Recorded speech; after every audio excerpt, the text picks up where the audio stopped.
Right, Malika, we are live on Facebook and YouTube also now. Hi, good evening, everyone. Welcome to CLS Conversations. It's been a pleasure doing this for all of you. We all know that the pandemic has really struck us and how. And it's a real pleasure to just be here and talking to our authors and having new guests come on and give us insights into their little worlds. Good evening, good morning, good afternoon, depending upon where you are. Uh, Today, I have Aastha with me, who has obliged us, and she's a part of CLS Conversations as of today. Hi, Aastha, how are you? Hi Malika, what's up? How's the weather in Chandigarh? Oh, the weather is lovely. It's been raining torrentially, in fact, since last night. And it's been lovely now, but otherwise, we were dying from all the heat. How's Bombay? You tell me about it. It's raining in Bombay as well, so it's a nice, cozy day to have chai and just Yeah. sit. Oh, chai and bhajia. That's like the best combination ever. हाँ पर भजिया कौन बनाएगा घर पे you're work from home now I don't know how Yeah, to make that's bhajia and all trade is not true. there That's so true. so you just have Yeah. to do with chai and biscuit Yeah, whatever and it I is. think also because the lines have become very blurry as to what your work hours really are now. Because since you're Sure, working from sure. home, and the other day when we were talking, I remember you were saying that you were writing a story and you were not free until 7 or 9 p.m. So I think that is what the pandemic has given us. We Yeah, yeah, must slog through it. yeah. Okay, I think we have a couple of people who have joined us on Facebook, YouTube, and Instagram. Hello, Principal Bhupinder. He is one of our top fans on Facebook and he's there as well. So, without Lovely. waiting further, let's start talking about today's session. I would like to start by saying men are from Mars, women are from Venus. And that is something that John Gray gave us all these years back. And it's 2020 now, and we are still busy deciphering what it really means. Are we from different planets or are we all from here? But we are still trying to figure out what works for us. And for all of you who have joined us, I would like to tell you that Astha is a romantic fiction writer, and she's also a full-time journalist. So if you're a young adult trying to decode love and relationships, you've come to the right place. If you're a teen trying to figure out what love really means, you've come to the right place. And if you're someone trying to reignite the passion, which Astha is a pro at, you've come to the right place. And if you're a parent trying to understand what your younglings are up to, you've certainly come to the right place because Astha here is really going to school us about love and passion today, right, Astha? I'll try. Not school you, but I'll try and talk about it a little bit. Yes, yeah, that would be great. And if I'm not wrong, you've been working as a journalist for the past 15 years now. Is that Yes, correct? I started in 2002 as soon as I got out of college. So yeah, it's been a while now. So 18 years actually. Mhm. Yeah, it's 2020. So Okay. yeah, yeah. All right. That's crazy. And you're a Delhi girl, but now you're in Bombay, right? Yes, my father was in the army, so I've been everywhere, but mostly Mhm. Delhi. I studied in Delhi. I went to college in Delhi, and then I moved to Bombay almost 14 years ago. So I've been in Bombay ever since. Wow, then you must have fallen in love with Bombay, and I've seen you write a lot about Bombay in your books. So tell me a little bit about your relationship with the city. I think coming from Delhi or anywhere in the north, I think Chandigarh might be a exception. It could be a safer city and stuff, but coming from Delhi, which is not very safe, थोड़ा बच के रहना पड़ता है कहाँ जा रहे हो कैसे जा रहे हो Bombay Yeah. is a perfect city for people for working women especially because it's very very safe. You can go out anytime you want. I have come home very very late, 4 o'clock, 5 o'clock in an auto, and I have never ever thought about it. So in the last 14 years, so I've stopped thinking also कि कैसे घर जाना है because it's not a question. In Delhi, you have to think ki who's going to drop you home, who's going to pick you up, things like that. So as a journalist, you need to have that freedom, which Bombay has given me. I have gone like I never think about how I'm going, where I'm going. Even I have even taken a train at 1 o'clock in the night to go come back home, and it's quite safe. In 14 years, I don't think I have had many bad experiences or maybe one or two stray experiences here and there but So I love Bombay because of the freedom that it provides me, and I would not want to live anywhere else in the country other than maybe Goa. But Mhm. work-wise, I would not want to live anywhere else in the country because it's a really safe city for women. It's a good city for women. It has great um, public transport system. Maybe not great infrastructure, but there is a lot of things to take like cabs and autos and trains and Yeah, everything is great. So I love Bombay, and I think yeah. it's made my life much easier and much safer. And I think if you say it in the Mumbaikar language, the city is very bindas. So your life also हाँ becomes a पर little bit कोई bindas. care हाँ like Bombay में दिल्ली जैसे ना like people care too much about Mm. what car are you driving, what are you wearing, what is this and what is that. Bombay में it's much lesser. Like people Yeah, are more keep I to love the themselves city and they too. don't really. Yeah. So I Yeah, think my that's roots are from Bombay, so I understand oh what you're saying. lovely.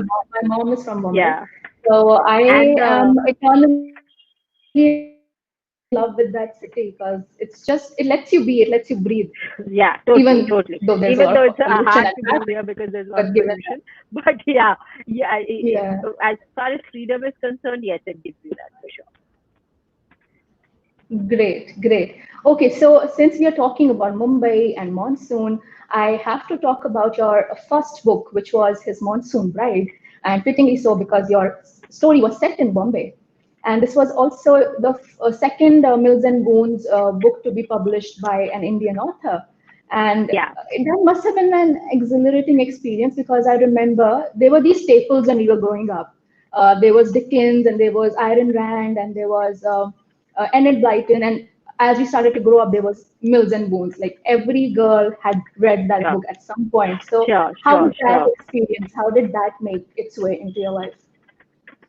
I think it was a turning point in my life. I had never thought I'd write a music books. I had never thought, but I wanted to write a book, and it gave me that I won a contest that Milton Moons had done in India, and Mhm. it gave me that platform to to write my first book.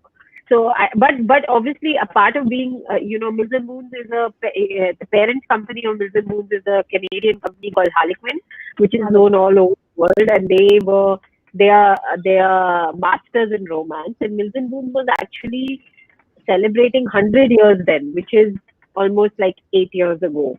So 100 Mhm. years, a publishing company has been in work for 100 years. That means it's legendary. So to be a Exactly. part of that experience itself is great. To even have written one of those is a bucket list thing. So it's amazing that it happened, and it was a turning point. I was turning 30. I had written my first book. So sort of, I think everything else that I've done came out of that point. So I'm really, really grateful to uh, to do that I got to do that.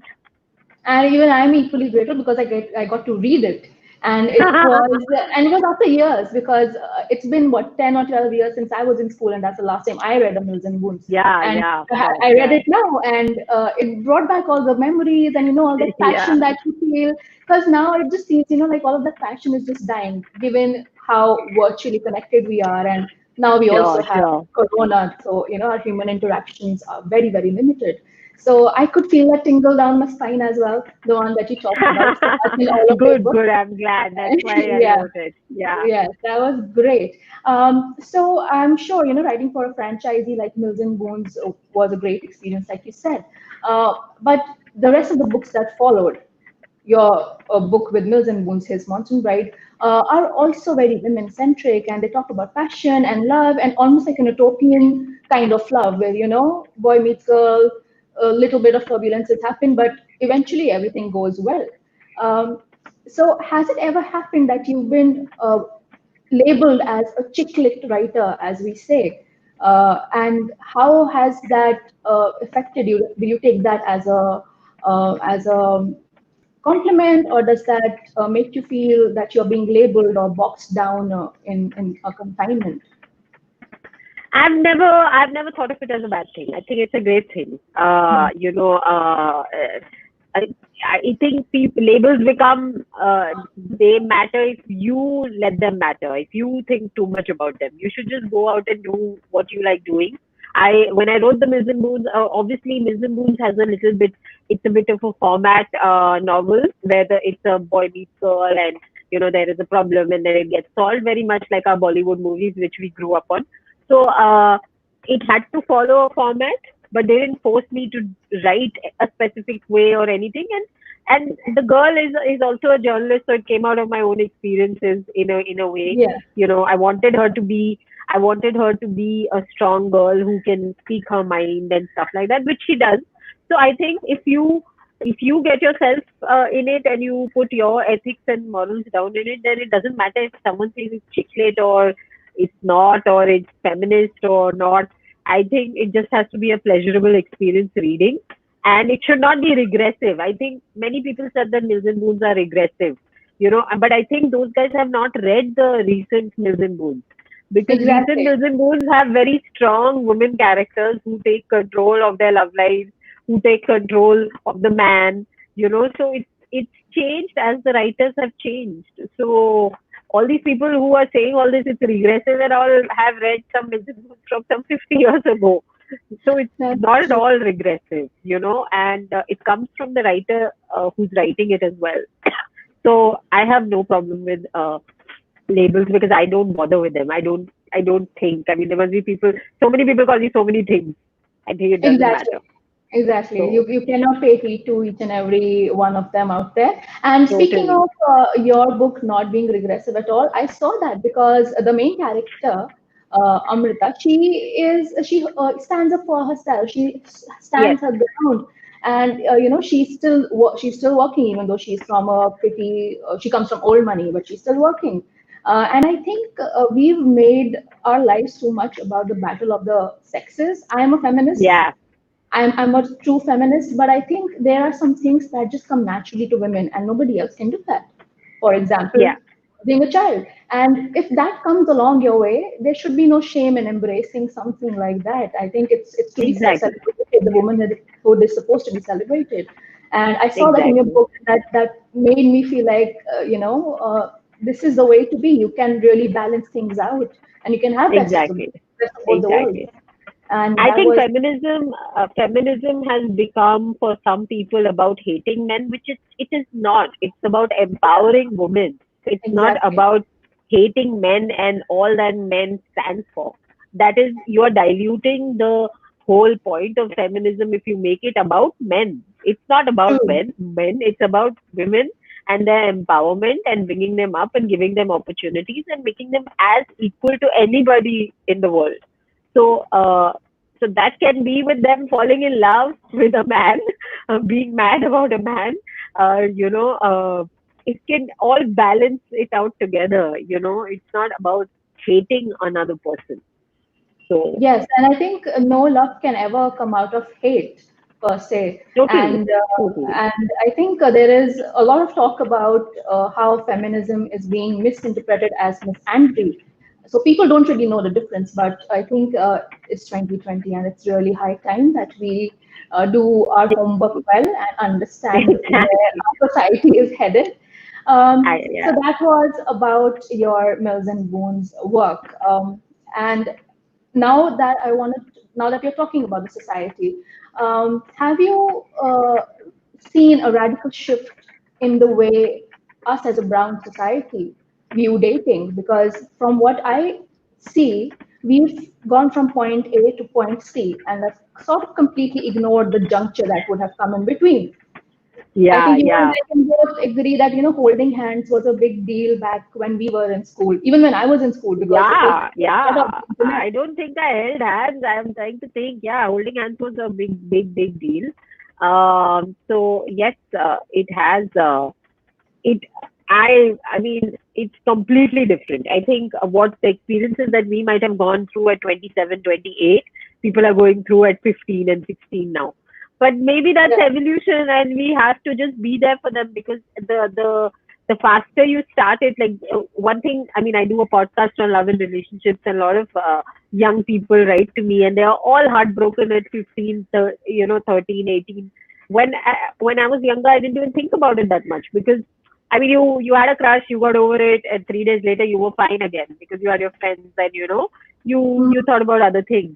But now these days, because you are getting intimate earlier, you are so involved at much earlier ages. It is affecting you from an early age. So you are growing up faster, you know. True. So Mm. so I think the only thing we can all do is be there for the youth and try and help them out through these situations where they feel safe to talk to people. They feel safe to talk to their parents, and I think younger parents are now smarter parents. They talk to their kids about girlfriends, boyfriends, and I think so that shift needs to happen everywhere with so that the kids are at least.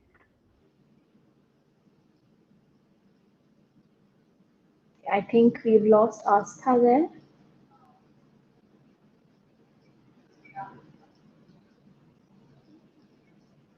Yeah, there seems to be a connection problem.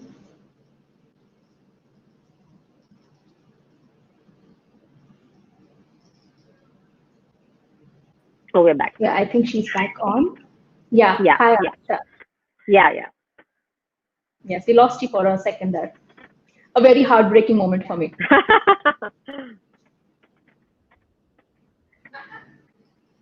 Yeah, so you were talking Yeah, so I about think young yes, parents. but I think that's evolution. I mean, that has happened, and social media, everything has aided it. If you're on Instagram reading these things, talking about these things, then you are going to mature faster, right? We had nothing when we were growing up.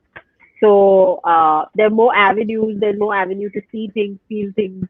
So of course it's going to happen. So all we can do is we can create a support system for the young people who are doing all this, so that they know that they can be safe.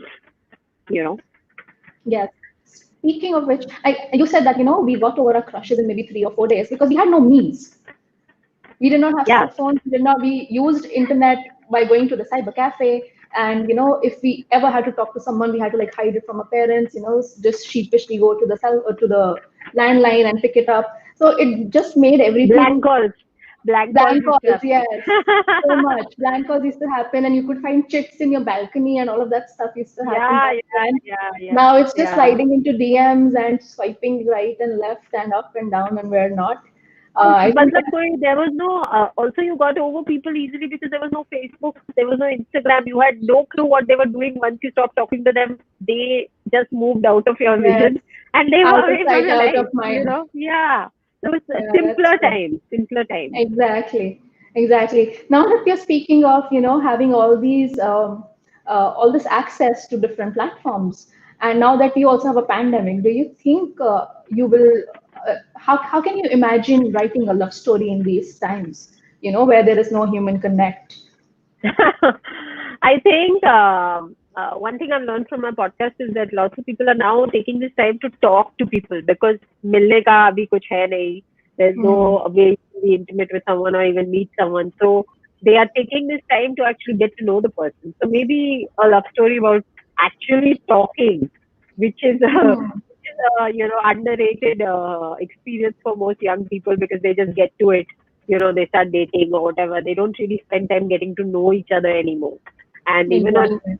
app culture, people are just swiping. So they'll talk for 3 days and they'll get bored and then they'll swipe. So maybe this Yes. is a time when people actually connect. And also, this could be a time when you realize maybe the person you're with is not the person you are meant to be with. Or, because lockdown will create problems or will Hmm. you will realize that this is the person I want to be with because we are even during lockdown we are so much in sync, right? So I think True. it's a time of reckoning and thinking. So if I do write something about this time, it will be a deeper book maybe or a short story about connecting with someone And when I you think cannot also meet. on a funnier note, if you think about it, I think Tinder and Bumble should come up with a feature where you can also update your COVID status now, since I'm since sure doing they it with will. someone Let is going to but be a I, hard time. let's just hope that it ends very soon, that they don't have to come up with Yes, all these yes. things. If you want to look at it positively, let's hope it ends Yeah, soon. But I think that's a heads up to Bumble, Hinge, Tinder, whoever is watching this, that you must upload, a way that we can see someone's COVID status. Maybe yeah, maybe do yeah. a collab with the Arogya Setu app. That would be a great crossover. That would be the day. Like Yes. Arogya Setu meets Tinder. Wow. You heard it here first. This is our You heard it brainchild. here first. Exactly, exactly. Yes, that's great. And I think how you said it, that people are taking more time getting to know each other. If we go way back in the day, the time where maybe our grandparents were falling in love, Yeah, they yeah. never got to meet. They were literally sending each other DMs, but back then वो चिट्ठियां होती थी, वो खत होते हाँ, थे, तो बिल्कुल। उनको भी खत कभी तो फेसबुक पे वर्ड ही नहीं सुना है लोगों ने। हाँ yeah, I think it is died a very tragic death, handwritten notes and Yeah, letters. yeah, yeah, yeah. But I think I used to have a pen pal, I think growing up. I had a yeah, couple of pen pals. It's all gone. Yeah. yeah, that's really sad. But I think if you want to compare, you want to draw a comparison between today's DMs and the cut back then, I think maybe at the end of the day, they were just as advanced as the youngsters these days because they found their Uh, means. I think, but the DM, I mean, yeah, if you use the DM right, maybe it could be as good as a letter or a pen pal. But I don't think people use it like that, right? They use it for a Yeah, very quick, true. hi, you look sexy, or let's get it Hmm. on, या जो भी होता है मुझे नहीं मिलते हैं ये तो मुझे नहीं पता है मतलब I get those in my other DMs which are just I ignore them, but I think that is the way it's going, right? Like it is Yes. for quick validation, it is for quick let's get together quickly. So DMs are not used in that way where actually someone wants to get to know you. They see a nice gorgeous picture of you and they react to that and then they start messaging you as soon as you put a good picture. So that comes from a very different place, right? When you're True. writing to someone, you're not. I mean, Instagram itself is a very visual medium. So now, if someone sees a nice picture of someone in a bikini and message her, they are messaging her for a reason. They're not messaging her because they want to get to know her inside, you know. But letters work from a different intention per se. So it Hmm. depends on the intention behind the DM. I mean, Yeah. if you, but I'm not saying that you cannot use the DM in a good way. You can, I'm sure. I mean, I think everybody is capable of distinguishing between a random DM and a DM who actually it's from a well-intentioned person who wants to get to know you. So why not? And I think Instagram is also also like a dating app in many places. So yeah, that I think even Facebook was yeah, once all of them, all of upon a them. time. Yeah, Yes, and I think all of social media comes from a place of convenience. So I mean, to each his own, right? If you want to use it yeah, to build an actual connect, you can do that. But if yeah, you are in it for something that's temporary, well, we have a lot of DMs for that, as you already said. Um, yeah. it's a very different kind of a time to be living in, and for me to be someone who's grown up looking at technology grow along with me, I find myself really, I find myself in a spot always because how Yeah. do you really make a choice? How do you really know? I think you have to go with your gut, and Hmm. but also these days best to be careful. Like I always tell, like my Hmm. friends, if anybody has asked me advice about, should I get intimate on the first date, or should you get too much in the first few times? And I'm just like, you thoda patience because you never know where it will go, and you will get involved very fast and you will have feelings and the other person might have no feelings, and then you Yes, will be left over with a broken heart to nurse it. So thoda patience, like go slow. true. So I think there's no harm in accepting DMs, there's no harm in talking to people, but keep your expectations low, keep your and go with the flow, but slowly. Like don't rush it and don't say, oh, he messaged me 5 times and he called me 5 days, and this is it. No, it could stop after 5 days. Ghosting is a real thing. You know, Exactly. people disappear, and this is for boys and girls both. People get bored very soon. So if you want to protect your heart and protect yourself, thoda lower your expectations, and go. I mean, don't. It's very bad. I feel very bad. Say don't trust people so soon because Yeah. it's such negative. Uh, negative advice, but I think just go slow with your own emotions. Don't rush to get to the end, or don't rush to something. Your urge to be loved should not be so much that you forget some sochna vochna and just like rush into it. Like fools fall in love, right? So Yeah. don't be a fool. Just control thoda dheere dheere, Yeah. and then you never know. Like today, somebody had written to me and they met on Tinder. They've been dating each other for 1.5 years, so it does work out. It could work out. It's not always a bad thing. So, And but now I we think we also all have need to Tinder keep our shadis expectations in. happening. Yeah, of Tinder course. shadis is a real thing that's happening out there. So थोड़ा control अपने आप पे, थोड़ा be mature. Don't act out of some कि oh I haven't had a boyfriend for a long time or a girlfriend for a long time, so anybody will go. Quality control थोड़ा. So you have to monitor yourself, because that's the only thing you can monitor. You cannot force a person to act in a certain way, right? You can only control your own actions. So control your own actions, I guess. Hearing you speak right now reminds me of Sia from the Games Girls play. Did Yeah, you yeah, she's me only. did you? She's me only. Yeah, I had a feeling because she was searching to write a chicklet and she's going all crazy and she's trying to find out, what's the real secret. But Yeah, yes, yeah, I think it's all about the balance, and it's also a lot about being transparent about what you want out yes, of yes, a yes. situation that you're with someone. I think that is And I very think that makes it important. all good. Please be transparent of what your intention is. You want to date, say you want to date. You want to just have a fling, say you just want to have a fling. I think it's better. Don't say words like "I love you" and all when you don't.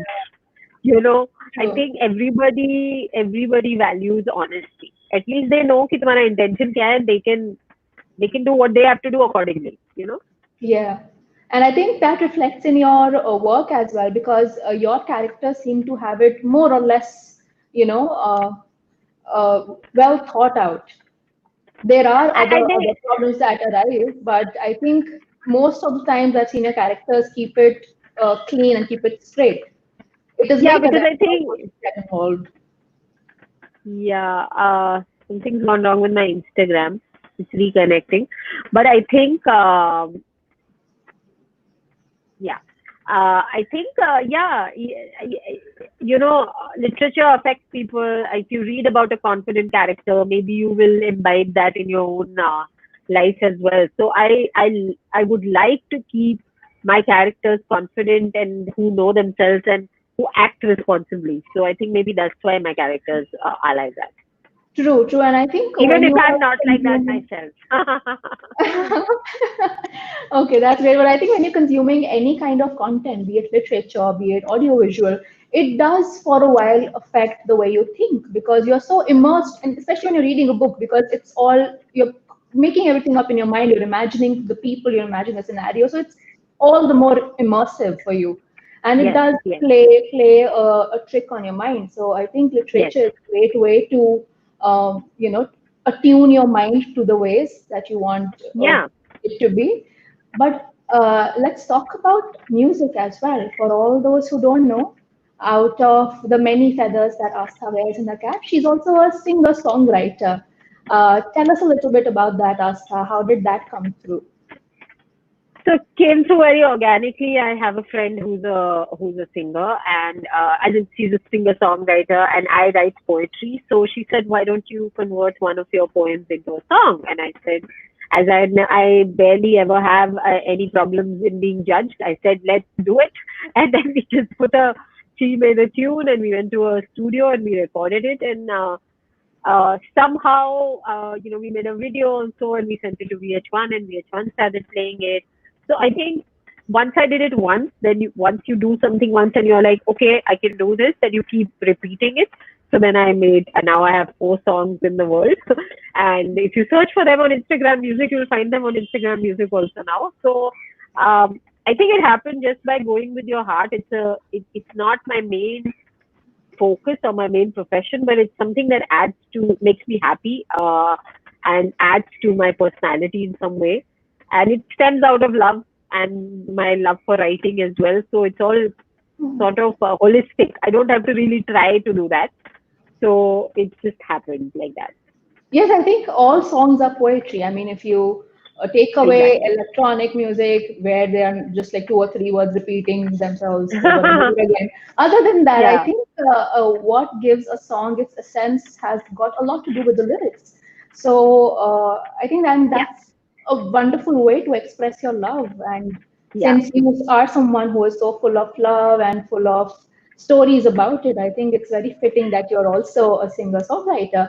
And we have Thank you. actually commented in the section with the link to her work. So anyone who wants to check out her work, literary or her music, can go to those links and show some love. We just have a couple of more minutes left. I will quickly see if we have anyone in the comment section who wants to ask you a question. So Vivek Kumar Pandey says, how can we enhance our literary aura? By reading a lot. Read a lot and write a lot, and your literary aura will just develop. So you need to read a lot. That is true. And I think I get very scared when someone tells me they're right, but they've not really read much. Yeah, like I I'm think like, that happened. Does that happen to you as well? I think my writing has stemmed out of the fact that I read a lot as a child. My parents only gave me books for my birthdays. So after a point, like after 6 or 7 years old, when I must have Mhm. got Barbies or something, after that I only got books as gifts. So it has developed out of I'm a reader first, then a writer. So I read every day. I have a big shelf of books, but I also bought a Kindle because it's so much easier for me to read 5 books at a time, and I can get books like अभी वो book store का culture भी कम हो गया है. So in Exactly. Bombay there are barely few, and they won't keep everything. So at least with a Kindle you can buy a book from anywhere in the world and you can get it. So I read a lot on my Kindle. So I read every day. So And I it's also need it. environment friendly.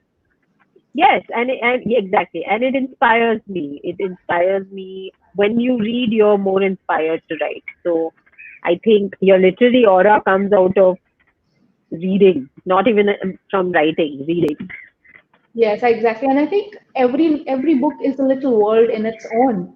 So you really just have Exactly. to venture into it, and it really just opens up your mind and your horizons, and that's where you can, start enhancing your aura. I hope that answers your question, sir. Yeah. And as a Yeah. side note, I read your books on my Kindle because I Oh could yeah, not yeah. about Lovely, to just lovely. about to Great. go and even though I love myself a hard copy, a paperback, but I think such are these times, and you have to part with the old ways and kind of embrace the new along with it. Yeah, yeah. I mean, anything that makes us read more, right? I mean, I Yes. love an old book also. I still go to bookstores and buy. Like when I travel, that's one of the things I do in any country I have traveled. I always go to the bookstores. Like I have a favorite bookstore in New York, which is called Strand. If you guys go to New York, please go to Strand. It's the most beautiful bookstore. Like you will buy just books because they look beautiful, you know. So I'm I've guilty bought of doing that. yeah, so I've bought books from there which I've already read, but I wanted like that imprint and that cover, and I've bought books. I always buy books, so that will Yeah. never stop. For a true reader, you'll never stop buying the books. But I think to just read more, you can always start with a Kindle. It's an amazing tool.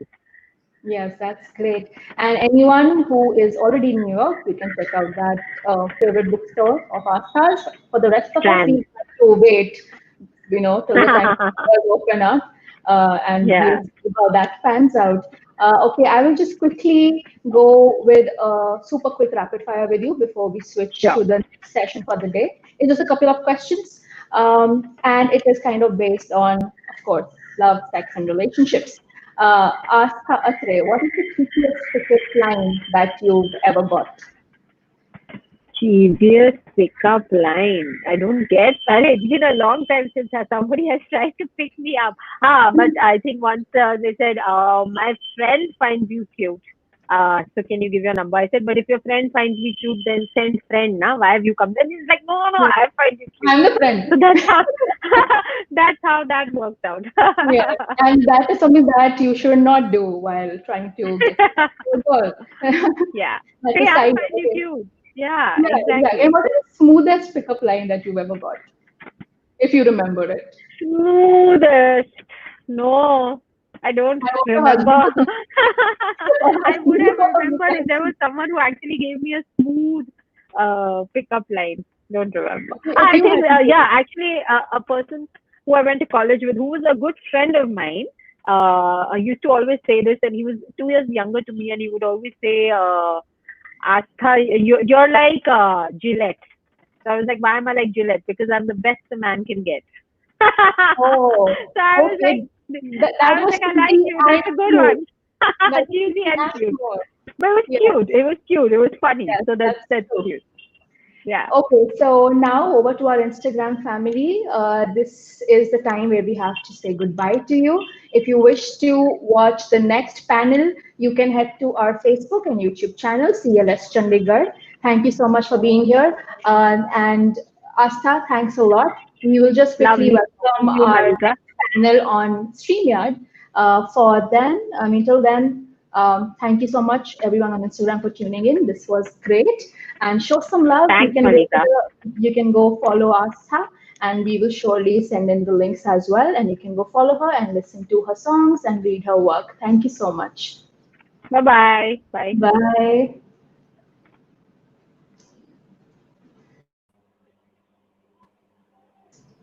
Our Hi Srishti, hello everyone who's live. Welcome to CLS Conversations. Today in our studio we have Srishti Chaudhary, another young writer from her 20s. I think we seem to be following quite a theme with me at least here. Srishti, so good to have you and welcome on behalf of the Chandigarh Literary Society. Hi, Ritu. Thank you for having me here. I'm so excited because I'm really curious as to what people in Chandigarh are reading and like to have this conversation. And yeah, thanks for having me here. Such a pleasure, Srishti. For those of you who don't know Srishti Chaudhary, Srishti is a graduate of English literature from LSR in Delhi and then went on to pursue a degree in creative writing from the University of Edinburgh. So I was speaking to her a couple of days ago and was talking to her about this not so conventional choice of career in being an author. And like most of us would have, the first question would be how supportive was your family with a decision that was this, let's say, slightly controversial. So, Srishti, why don't you tell us what was the journey like growing up? How did you know that this is what you always wanted to do? How did I know? I don't know, but it was just like I just knew because I always read a lot of books. So when you're reading books, you want to create something like that. I was reading ever since I was a little child, and my mom used to hide my books, and so I would do my homework instead of reading storybooks. And yeah, I just knew it in my head, like, yeah, I want to one day write like a book. I at that time was like, okay, I will write one book and the one book will change my life, like the whole Harry Potter dream people have. But yeah, I just knew, like I started to write like first book when I was like 12 or 13. Of course, I never finished it, but it was about like kids stuck in school and terrorists trying to take over the school, and the kids fight back with pencils and compass and like stupid stuff like that. But yeah, I always knew it. I studied English literature. It just seemed like natural to me because if you like something and you are good at it somehow, you should go for it. And like my parents were fully supportive in the sense that they never like told me no, take science, that's a better career decision. Of course, maybe it's a little bit of a privilege to have this support, but I feel that in life, like you need this one person to be irrationally crazy about you and your dreams. And my father was always like that for me. And I know that if that one person is always there, like I know you can do it, like no matter what the rest of the world says, like you never feel alone or like beaten down, like, hey, this thing is not happening for me, I should just give up or like do something else or this stuff. So yeah, I had it and I'm very grateful for it. The journey was nice. Like I went to LSR, then I went to University of Edinburgh. I was studying creative writing. I really enjoyed both. Like, okay, yeah, when I was in LSR, I was more like, oh no, I'm in a girls' college. This sucks. Like, when and how am I ever gonna meet boys? Studying in school with all girls, but it all turned out fine. I That's think. amazing. And I'm so glad you have that one person who's always there. And I'd like to say thank you, because it is stories like this which give a lot of people courage to follow their heart and just go for it and do what they truly love to do. Yeah. So lucky you, and I hope that that stays with you and continues for all your life, because what you've been writing is so beautiful. And on that note, congratulations on your second publication. Thank you You are very now much for all in the your book, work. Yeah. and we're already looking forward to the third. Thank So the you. first book that you wrote was called Once Upon a Curfew, Yeah. and set in the 70s in Delhi, right? Yeah. And was quite a, a romantic story in a time of political turmoil, and had a very huge Bollywood influence, Yeah. especially with Rajesh Khanna, I Yeah. think, dancing around all the pages of your book. Yeah. So, what was this? I mean, how did you come up with the idea of setting a book in a period that was so alien to you? Um, so I wanted to write about a time which was before me, or like before technology in that way, because I don't like to use, like, I knew that I would write romance, so I didn't want to use texting and calling in that sense in my story. But a really big reason why I said this story in the past is actually because it helped me distance myself from the story, because it's so far in the past that I didn't know anything about it. And because of that, I had to do a lot of research. I had to reach out to people. I had to read books about that time. I had to watch films about that time.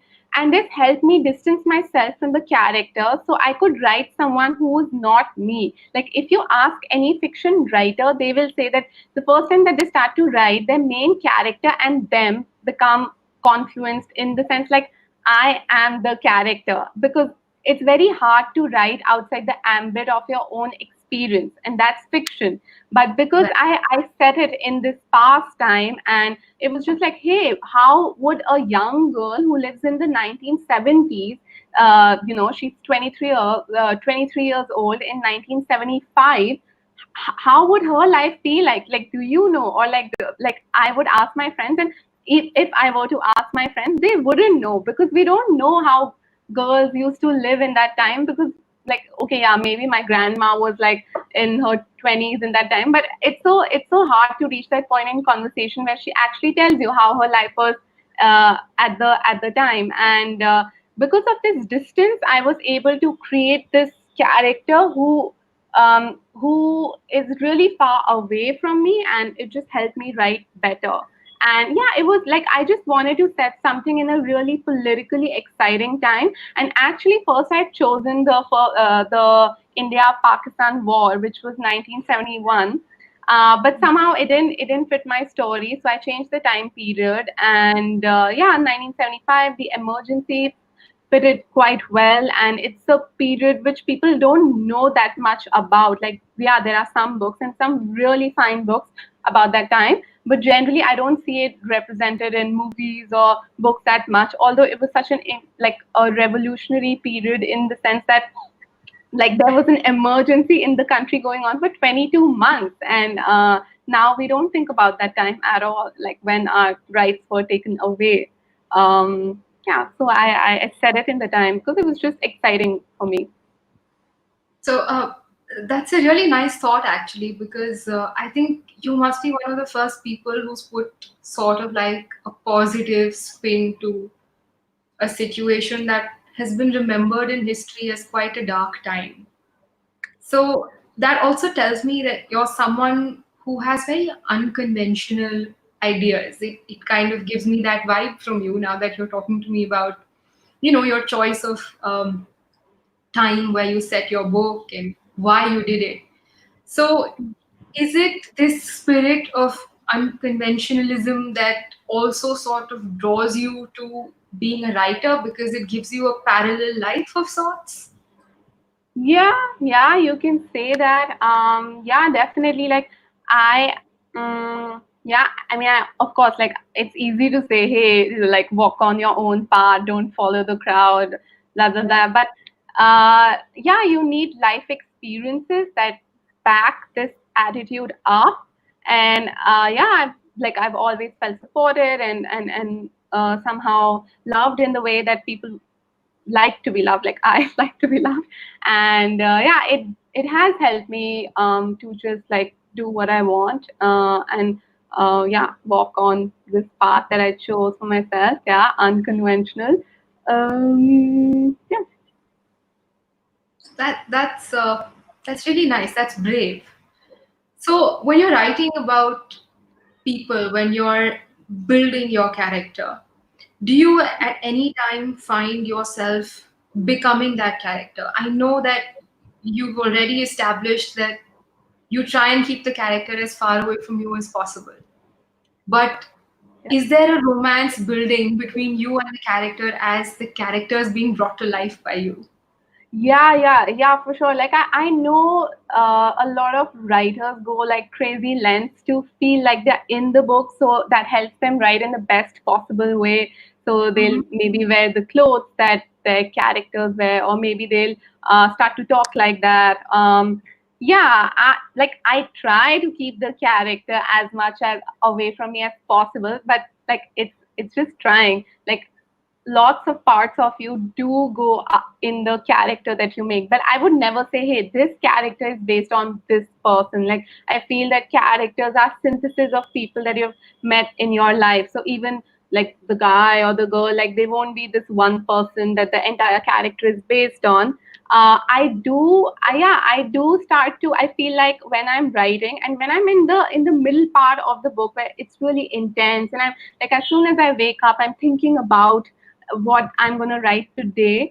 I'm thinking like, hey, what would my character like? Okay, not like this, but I think, hey, what would Indu think about this, and what would she think about this?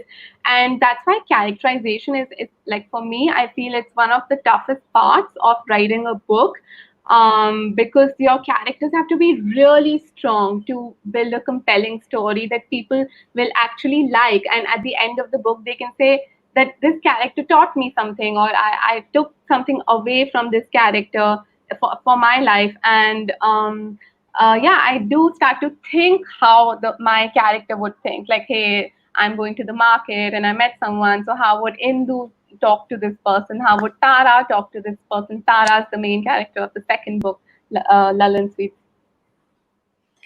Uh, Going a little forward from that thought, when you have a story in mind and you start writing it, do you have the end already thought of, and are you there before you start writing, or are you building it as you go along? Does each character have a defined path before the entire story is written, or is it all being made up on the fly? I think this answer would vary if you ask every writer, but for me, like I feel that the ending is the most difficult part because you have to provide a satisfying ending. Like your reader cannot read the entire 300-page book and go like, "What? Like this is it? Like you built that whole thing up and like it's not that cool an end, or you feel underwhelmed in some way. So the ending for me is like I never know it at the beginning. I try to build it up as I go along. I would say that when I start a story, I know about 40% of like what's gonna happen, and the rest I would build it along the way. And I know a little bit about how the characters arc is going to be like. Okay, they will start like this and they will end like this. Like there has to be a change in the character throughout the story. But I don't know everything. I definitely don't know the end that much. Like for example, for Lalan Sweets, which is the second book. It's the story has a secret ingredient that's mentioned from chapter one, and I didn't know what that ingredient was. Like, I built it up along the way. I didn't know before starting the book what the secret ingredient would be, and that's kind of scary because if you can't think of something great by the end, it's like, oh, what should I do now? I spent all this time writing a book, and now I don't know how to end it.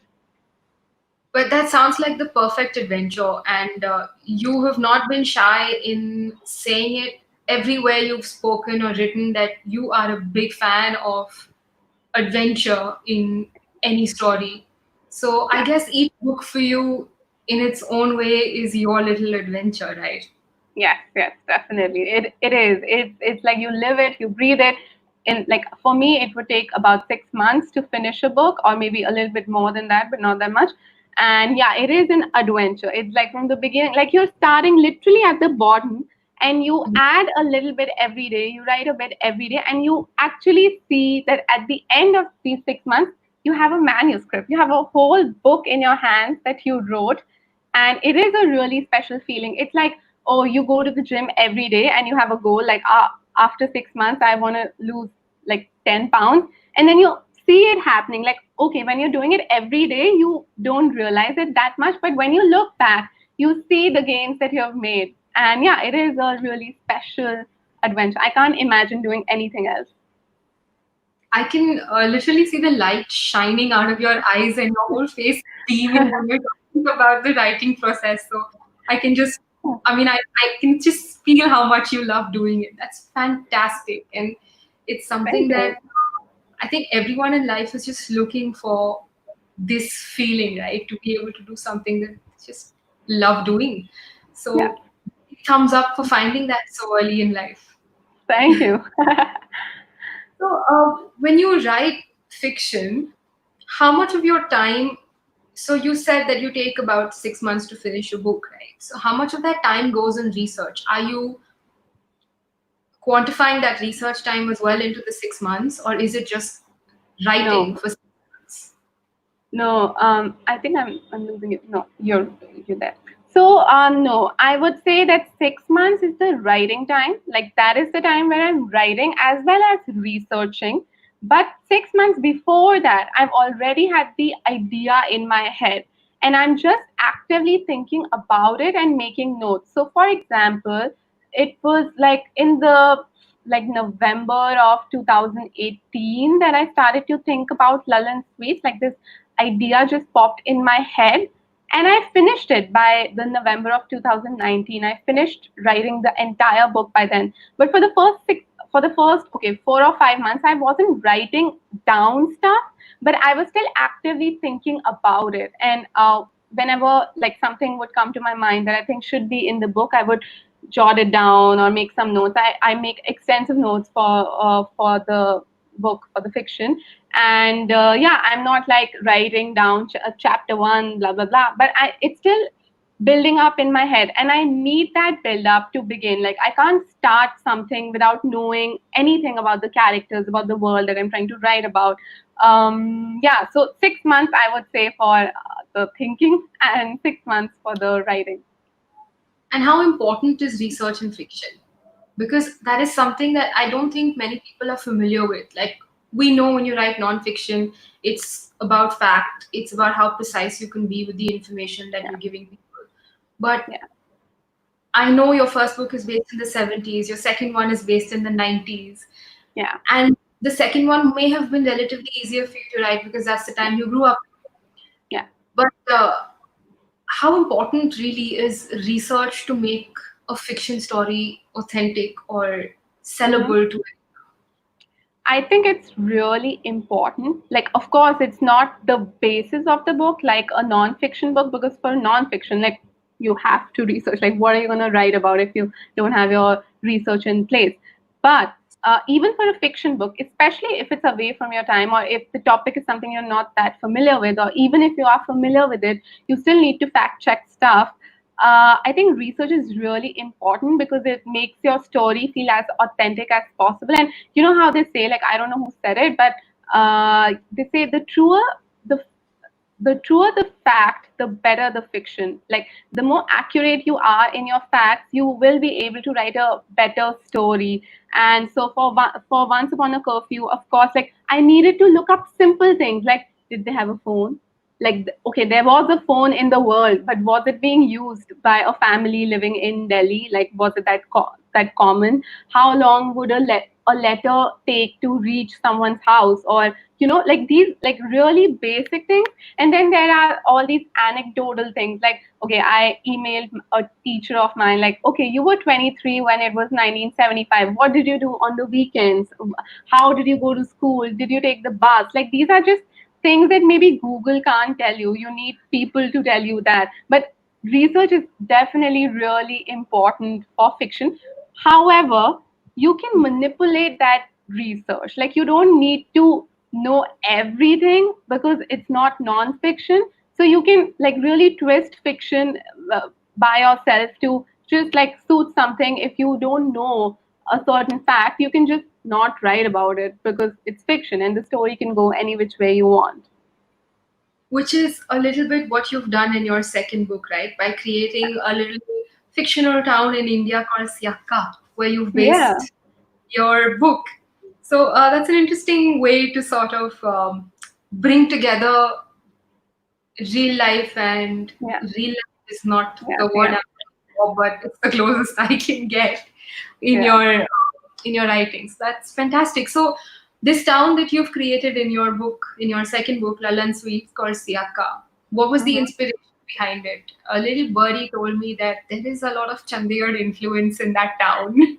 Yeah, yeah, that's true. I created a fictional small town because actually I've never lived in a small town. I've lived in Edinburgh, but it's the capital city. Although by Indian standards, it could be a small city. But yeah, I've never lived in a small town. So say that I took something like Chandigarh, I felt that it would be hard for me to represent the experience as accurately as possible. Like because I've never lived, I haven't grown up there, and the whole story is about growing up in this town and having that whole 90s life there. And yeah, so I thought, okay, I don't have that experience, so I'm just going to create my own town. And yeah, Siaka is just kind of I think a mixture between Chandigarh and Pondicherry. Like I would say that it has the vibe of Chandigarh, but the size of Pondicherry. It even has this like ashram, like this mysterious ashram on the outskirts, but it has like a super like North Indian Punjabi vibe in the sense that like these songs like Balli Saggu, Daler Mehendi are like littered throughout the book. And like when I'm writing, I'm always listening to the songs of the time in which the book is set. So since this book is set in the 90s, I was always listening to like these 90s songs and like going like when I write. And I was always listening to Balli Saggu.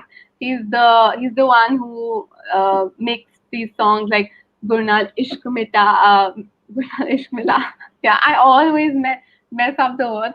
But yeah, it has a super cool, like this fun vibe, this laid back vibe. And this town it basically has a Victorian center. So it's a little bit Shimla like that. And it has a lake, which is Chandigarh. And it has, like this small town vibe, which I really like. So since it's fiction, I can do what I want with it. Like no one can tell me, no, there can't be a lake in this part of the country or whatever. Like it's my town. I'm the mayor. I also see that Bollywood seems to be a really strong echoing theme in your books so far. So is SRK going to be to London Sweets what Rajesh Khanna was to Curfew? You got it. He is actually to Lalan Sweets what Rajesh Khanna was to Once Upon a Curfew. In fact, the bit that I'm going to read out includes Shah Rukh Khan. And of course, like, come on, any girl growing up in the 90s or the 80s, like, they would be an SRK fan. There's no doubt about that. And yeah, that's what I've done too. Like, I just want to make it as relatable and fun as possible. And yeah, I like Shah Rukh Khan too. So I hope he reads this one day and sees his name. Maybe we should put this out there and tag him everywhere we can. Yeah. Yeah. That should be fun. So before we go to you reading out an excerpt from London Sweets for us, I want to finish with that so it gives you Yeah, the chance to see the SRK impact. I want to do like a really quick 5 question rapid fire with you. yeah. No Okay. cheating, quick honest answers, all right? Okay. So, Mhm. Srishti, 3 books you wish you had written. The Palace of Illusions, Harry Potter, The Book Thief. My favorite books. I wish I could write like that. All right. If you could be anyone in the Harry Potter universe, who would you be and why? Hermione, yeah, because she's like in the thick of action. But yeah, I would love to be Fred and George because they're so funny. You can't be both. That's true. You caught me. All right. So rank in order of preference, or rather, your preference of who's the best writer. All right. 3 choices: George R. R. Martin, J.R.R. Tolkien, and J.K. Rowling. I mean, it's a little bit biased because my favorite book series is Harry Potter, but I think George R. R. Martin is like an accomplished, like he's fantastic. So I think R. R. Martin is a better writer. J.K. Rowling, and I haven't read Tolkien. Sorry, no, don't kill me. That's all right. All right. If you were to write a book with you as the protagonist, Mm-hmm. what would it be called? Ugh, what would it be called? Best time of my life.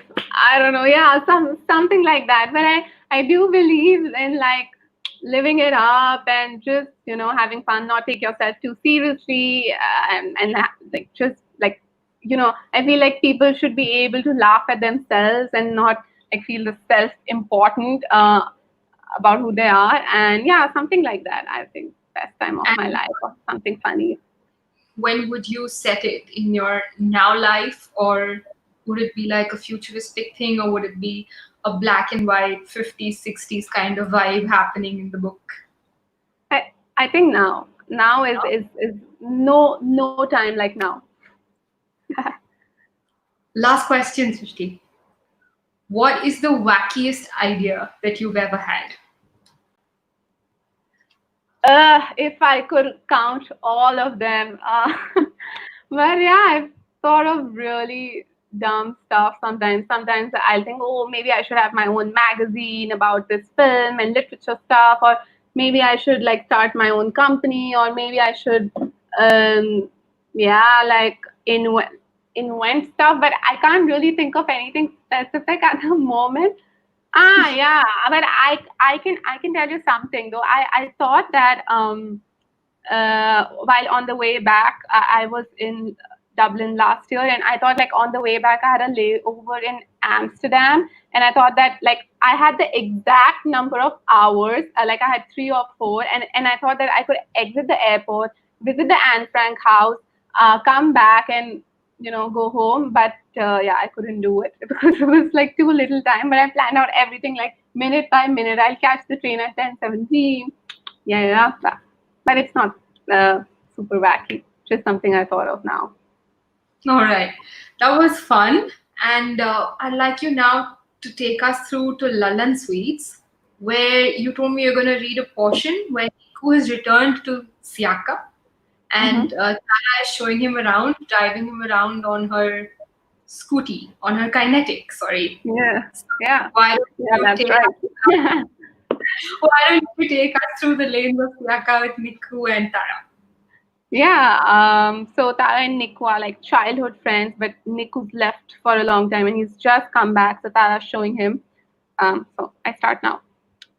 Um, So, what do you do on the weekends? He asked, bending closer to my ear to make sure I heard. Well, there's lots to do, especially in this area, I said loudly, flitting my gaze between the rear view mirror and the front. Without Golgap Pass, it isn't a weekend though. The Sunday market still goes on, all the children play outside, cricket, coco, football.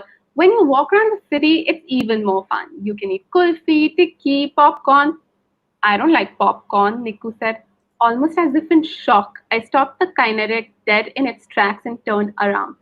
So, how do you watch movies? I appreciate the story and the actors. Even I appreciate the actors. I don't think there's anyone who appreciates Shah Rukh Khan more than me. He snorted and urged me to get a move on. Seriously, I said, starting the kinetic again. Once there was Rajesh Khanna, then came Amitabh Bachchan, and now it's Shah Rukh Khan, the next superstar of Bollywood. You have to be joking. He's a good actor, but there's no way he can take Bachchan first place. He just doesn't have it in him. He does. You mark my words, Nikku Sabharwal. Shah Rukh Khan will be the next superstar. And I'm not a new fan like all the other girls who started swooning after him after watching Karan Arjun. I knew about him from the start when I used to watch Fauji and Circus at Dua Auntie's home. Until we got a small TV. We'll see. Which movie of his is coming out next? Dilwale Dulhania Le Jayenge. Have you heard about it? It's with Kajol again. Watch out. We're fine. Relax. I almost bumped into something. That sounds like so much fun. The way you've written it, the rhythm and the meter to it sort of took me back to my childhood as well, very interestingly. That's great. So Yeah. close to you on that. I could really feel the 90s through that small little passage that you read.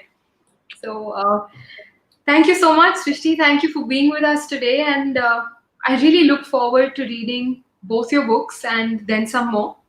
Yeah. Again, Many congratulations. more. All the best with the third one on the anvil. I look forward to more Sundays like that once this time passes. Yeah. Kulfi and Golgappa street vendors not having to worry about Yeah. ingesting a virus. Yeah. So, Sunday market, people out. Yeah. That's a dream now. yep. So let's just here's hoping for better times. And thank you so much again for being with us. Thank you for your time and all the very best for you in the future. Thank you very much. It was so nice to be here. Thank you, Srishti. Ladies and gentlemen who have tuned in, I would like to take this opportunity to tell you that the Chandigarh Literary Society is running a short story competition, the details of which you will find on their Facebook page. Or in fact, the Facebook page you're watching this live on right now. So go ahead, dig into those details, and Srishti's given you some really good tips on how to get writing and start writing. So why don't you put pen to paper and use this time to make some stories? Until the next time we meet each other on CLS Conversations, take care, stay safe, stay home, and have a lovely rest of the Sunday. Have a great week ahead. Bye-bye, everybody. See you, Srishti. Bye. Bye-bye.